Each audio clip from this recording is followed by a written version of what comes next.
Hi, this is Phil from SkiTalk.com, and we are here with Matt Farness with Lange Shadow Boot. Matt, what is your title? I am the Alpine Category Manager for Dynastar skis, Lange ski boots, and Look bindings. That sounds really complicated. For the layman out there, what do you do? Well, you can imagine that we have a department that focuses on the development of new product, and then we have a department that focuses on marketing that product, and then we have a department that is focused on selling that product. And so I'm kind of a transversal role that makes sure that all three departments are all aligned and moving in the same direction. Sounds like fun. Yeah. So now for 2024, you've got probably the biggest innovation of boots that I remember Lange having in I don't know how long. So maybe the century, as far as a redirection, as far as boot design. Let's explain to our readers what Shadow is with Lange. Yeah, so it can be a long, complicated conversation, but at a high level, if we look at the fundamental mechanics of a 4-buckle overlap ski boot, the mechanics behind the ski boot, the way the boot functions, hasn't really evolved much since some of Bob Lange's original designs from the early and mid 60s. So it's been a 60-year kind of drought of real innovation in terms of how the ski boot functions. And of course, we have seen a tremendous leap in progression when it comes to alpine skis. It starts with side cut, wide-waisted powder skis, rocker, right? But the boots haven't necessarily evolved in the same manner. And so what we have here is a real revolution in design that redefines the mechanics of an all-mountain freeride boot, right? We have two unique design features that work together to deliver a mechanical advantage to the skier. The first we call the suspension blade, and the second we call the dual pivot. The combination of the suspension blade and dual pivot allow the skier to generate more power, more energy with less effort. That power and energy that they are generating in the boot system is delivered to the entirety of the boot sole length and allows them to more easily deliver that energy to the forebody of the ski. So pressure the tips more and have more immediate engagement of the side cut to engage the turn. That sounds great. How's it going to affect my skiing?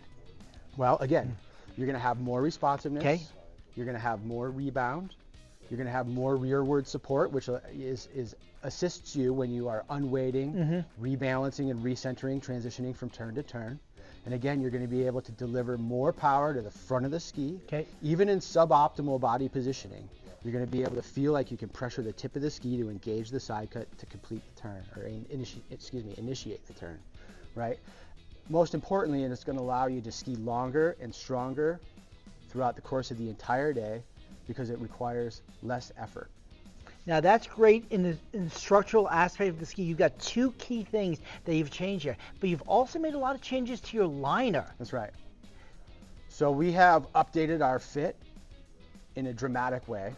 And for us, it starts with some technologies employed in the exterior material of the liner, right? You will see in certain models like the 130 and 120, when you pull that liner out, there's a laser etched geometric structure in that material.